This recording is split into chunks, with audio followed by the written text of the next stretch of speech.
Vsi naši večji muzeji, drage gledalke in spoštovani gledalci, vsi naši večji muzeji postavljajo ob svojih stalnih razstavah tudi občasne, tematsko zaokrožene predstavitve. Pripravijo jih iz gradiv shranjenih v depojih ali pa gostijo zanimive zbirke iz drugih muzejev, tudi tujih. Če ob tem najdejo še kakšen prazen kotiček, postavijo tja recimo rekonstruirano staro rokodelsko ali obrtno delavnico. V njej mojstrice in mojstri predstavljajo obiskovalcem izdelovanje različnih predmetov na načine, kakršnih dandanes skorajda ne poznamo več. Če pa jim ostane še kaj prostora in vsi ga poskušajo najti, ga namenijo najmlajšim za zabavo, povezano s poukom. In tako našo peto oddajo o Slovenskem etnografskem muzeju posvečamo tudi mladim obiskovalcem oziroma potem in načinom, kako jih nevsiljivo povabiti v zanimive hrame zgodovine ter na njihovim letom primeren način približati razstavljene predmete, ki vedoželjnim povedo veliko zanimivega in hkrati poučnega.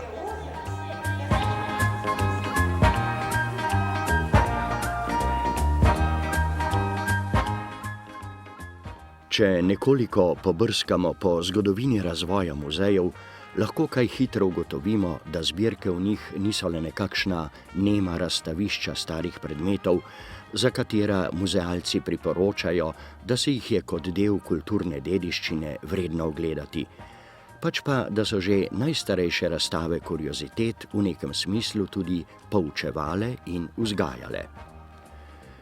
Tako velja torej ob osnovnih nalogah muzejev poudariti še njihovo izobraževalno in raziskovalno poslanstvo.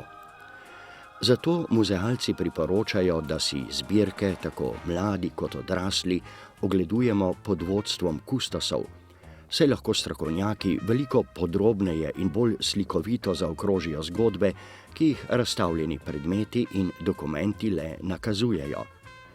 Pri izobraževalni komponenti pa močno poudarjajo delo z najmlajšimi.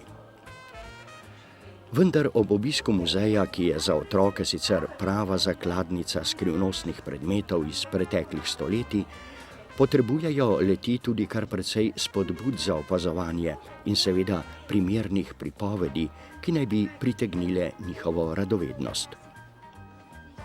V Slovenskem etnografskem muzeju poudarjajo, da je treba odnos do muzejev in kulturne dediščine začeti graditi že v predšolski dobi. In tako je pri njih med prvimi spoznavalnimi oziroma učnimi postajami tako imenovani etnoabecedaš. Ta prostor v obliki labirinta je nekakšen povezovalni razstavni člen med stalnimi slovenskimi in zunajevropskimi zbirkami, predvsem pa raziskovalni prostor za otroke in družine. Tako kot se najmlajši od črke do črke učijo brati in pisati, je ta etnografska abeceda osnova za 25 samostojnih zgodb o predmetih, nekaterih bolj, nekaterih manj znanih, pa vendar takšnih, ki so blizu otroškemu svetu. Etnoabecedaš je tako namenjen prvim korakom v spoznavanju predmetov in pojmov materialne, družbene in duhovne dediščine.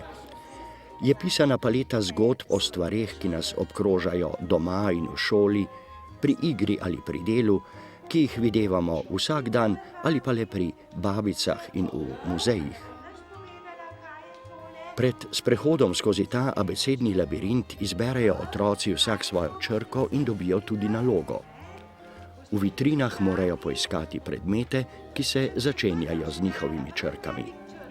Ogledajo se jih in nato v klepetu s pedagogom povedo svoje vtise in spoznanja, predvsem v časovni primerjavi, danes nekdaj. Naprimer črka A, avba. V preteklosti so bile avbe pražnja pokrivala premožnih kmetic, danes pa jih lahko vidimo le še kot dele narodnih mož, ki si jih nadenejo ženske ob kulturnih, turističnih ali folklornih prireditvah. Pa mladim obiskovalkam etnoabecedaža ugajajo takšna starinska pokrivala.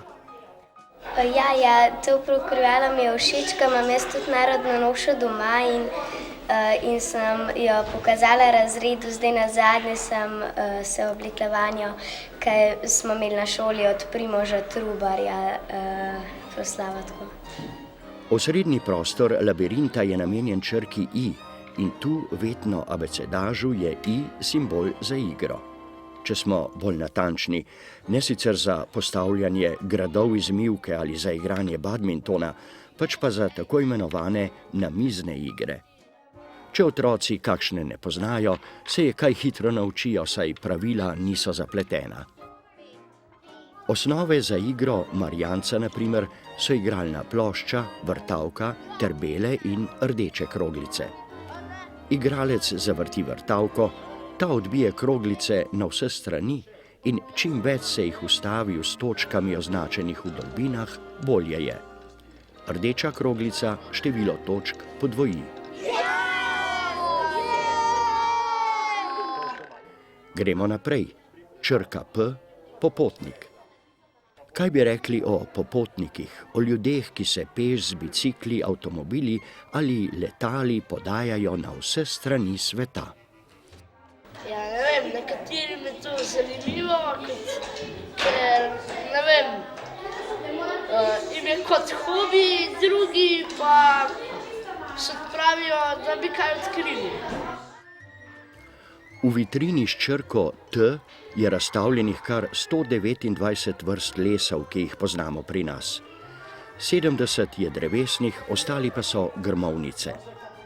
Pred njimi stoje izrezljane lesene paličice, tako imenovane pisave, s katerimi so nekdaj krasili trniče.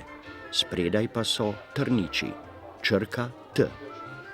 Ti so eno izmed ljubezenskih daril, izdelanih iz posebne vrste planinskega sira. Morda malce zapleteno, a nič ne de. Trniče in njihovo izdelovanje si bodo mladi obiskovalci ogledali še v vitrinah in na monitorjih na stalni razstavi Med naravo in kulturo. Ta je postavljena v istem nadstropju kot etnoabecedaž.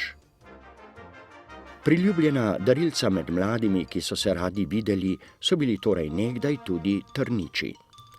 Na planšarijah v Kamniških Alpah so pastirji iz posnetega mleka oblikovali sirčke in jih krasili tako, da so vanje vtiskovali z rezbarjenimi vzorci okrašene lesene paličice, pisave. Po 2 tednih sušenja so postali sirčki pol manjši in trdi. V duhovnem življenju pastirjev so trniči namreč simbolizirali ženske prsi, zato so jih vedno podarjali v parih. Bili so priljubljeno in zgovorno ljubezensko darilo. Z njimi so fantje izrazili dekletom svojo ljubezen, zvestobo in napovedali morda celo zakonsko zvezo. In tako kot so spoznali trniče, bodo otroci poiskali in si ogledali še kakšen predmet, ki so ga sicer prvič videli v etnoabecedažu. Muzej je prostran, pedagogi in kustosi pa tako zanimivo pripovedujejo. In ko pridejo do konca etnoabecede, sedajo še ob O, ognjišče, in ubrano zapojo kakšno ljudsko pesem.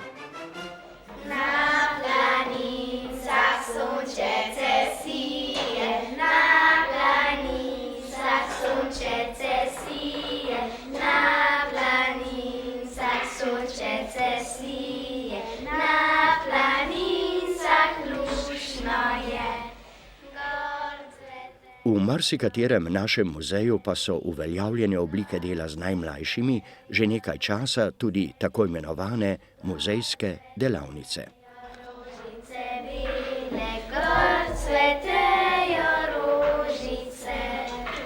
Eno dekle in pa trga, eno dekle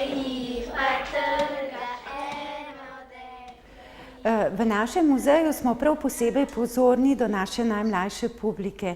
Poleg razstave Etno abecedaš jim tukaj pripravljamo tudi vrsto ustvarjalnih delavnic, ponavadi potekajo ob sobotah in obdelujemo najrazličnejše teme.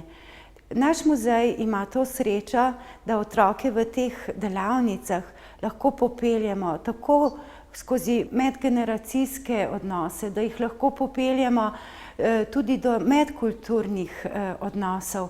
Hkrati pa je seveda vsemu skupaj osnova, da spoznavajo našo kulturno dediščino.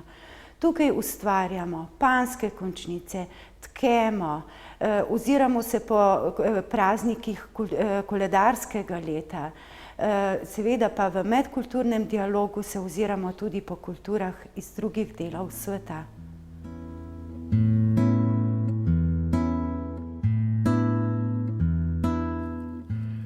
Seveda pa sta v Slovenskem etnografskem muzeju tudi čisto zaresni delavnici, v katerih lončarijo in tkejo, sta živi muzejski dejavnosti. Ročno tkanje sodi med najstarejše obrti na Slovenskem. Še v 18. in v prvi polovici 19. stoletja so imeli statve skoraj pri vsaki hiši. Tkalstvo te vrste pa se je najdlje ohranilo v Beli krajini in Prekmurju.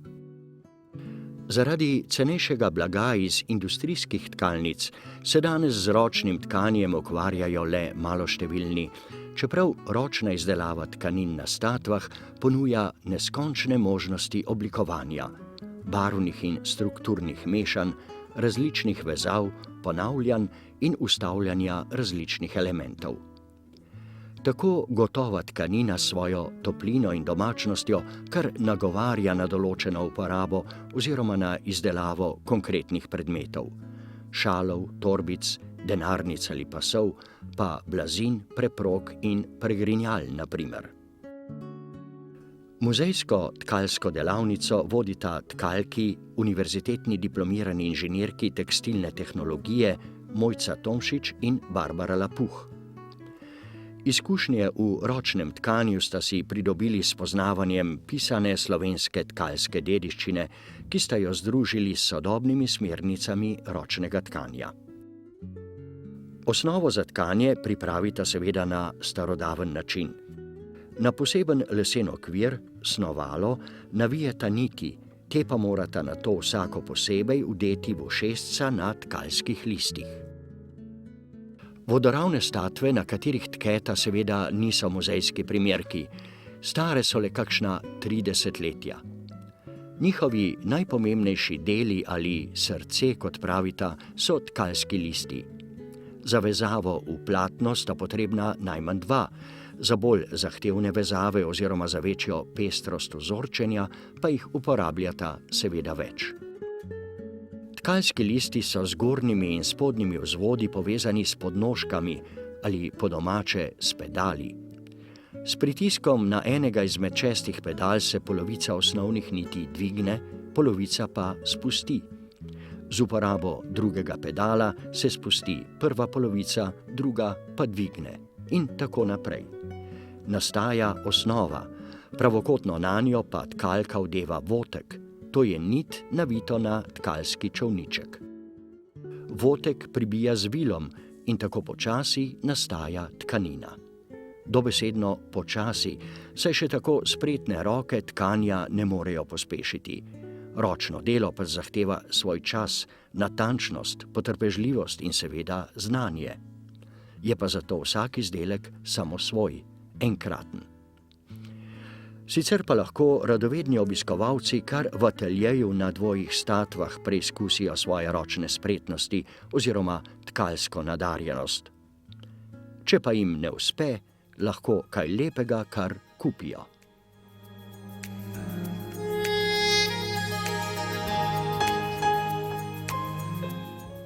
Ena najstarejših obrti na Slovenskem, prvi zapisi o njej izvirajo iz 14. stoletja, je tudi lončarstvo, ki pa je ob prodoru moderne železne in emajlirane posode v naše kraje začelo počasi izumirati. A dokaz, da je ta dejavnost vendarle še živa, je sodoben lončarski atelje v pritličju muzeja. Seveda je le malo podoben tistim iz prejšnjih stoletij. Je prostoren in svetav, vreten ne vrtijo z nogami, pač pa jih poganja elektrika, pa tudi vonja po dimu in žganem ni, saj so visokotemperaturne, okrogle ali omaraste peči dobro tesnjene. A kljub temu je v prostoru čutiti tradicijo, saj je način izdelave takšen kot nekdaj, le orodja so pač sodobnejša. Vodja ateljeja, industrijski oblikovalec Urban Magušar ter njegovi sodelavki kiparka Eva Lenasi in oblikovalka keramike Ivana Petan obiskovalcem ne prikažejo le posamičnih postopkov, od ročnega oblikovanja gline in dela na vretenu, do krašenja in glaziranja ter do različnih načinov pečenja, pač pa se leti lahko vključijo tudi v poletne delavnice. Te prirejajo kar v muzejskem ateljeju ali v Magušarjevi hiši v Radovljici. Tam lončevino žgejo še po starem, v peči na drva, ter po starih recepturah in postopkih izdelujejo tudi srednjeveško keramiko. Svojo spretnost lahko obiskovalci preizkusijo tudi v oblikovanju keramičnih posod ali pa kiparijo v glini. Iz Magušarjeve hiše vodijo tudi projekt imenovan Vaja dela mojstra. Vzpostavljajo namreč mrežo keramičnih delavnic in galerij za izobraževanje in usposabljanje invalidov in njihovih mentorjev v lončarjenju in oblikovanju keramike. Nekaj izdelkov z poletnih delavnic, na katerih udeleženci spoznavajo tradicionalna znanja o sodobnem konceptu oblikovanja, je v ateljeju tudi razstavljenih. Med njimi so na primer primerki stare tehnologije, tako imenovane črne peke. Izdelke namreč temno obarva dim, ki v zaprti lončarski peči prodira v material. Avtohton evropski način izdelave iz 18. in 19. stoletja je tudi visokotemperaturna solna glazura. Pri 1300 stopinjah Celzija v peč stresejo sol, ta pa se vplini in veže na izdelek. Ker je takšna glazura trdna in kemijsko odporna, so po tem postopku nekdaj izdelovali različno embalažo, tudi steklenice na primer. Ob prikazih v muzejskem ateljeju in na poletnih delavnicah obiskovalci tako na praktičen način spoznavajo tradicionalna znanja v sodobnem konceptu oblikovanja in te veščine tudi prenašajo v sedanjost. Tradicija je pač rezultat najboljših rešitev v preteklosti in je ne velja zanemarjati, tudi v lončarskih delavnicah ne.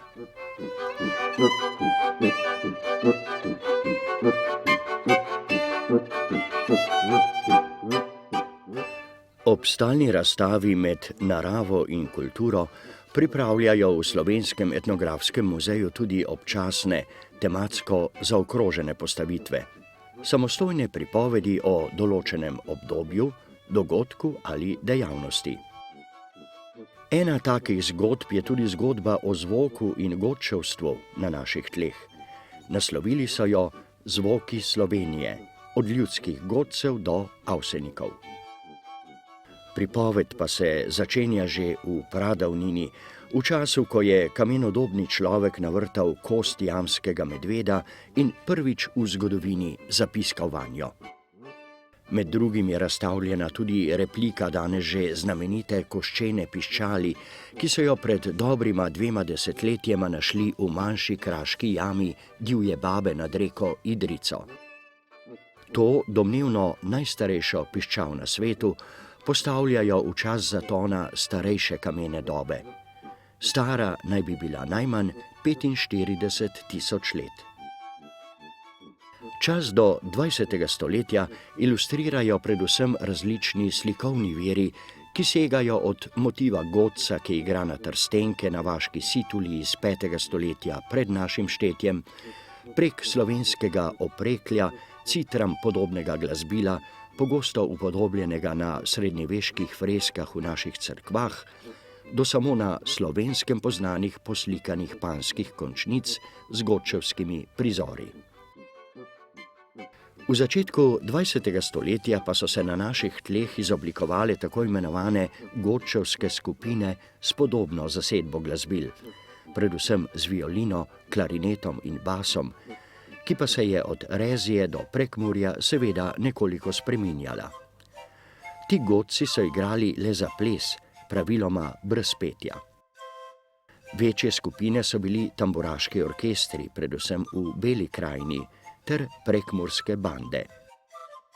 Te značilne inštrumentalne zasedbe panonskega dela Slovenije so imele med glasbili tudi cimbale, nekakšen večji oprekelj na 4 nogah in s pedali, ki je sicer doma na Madžarskem.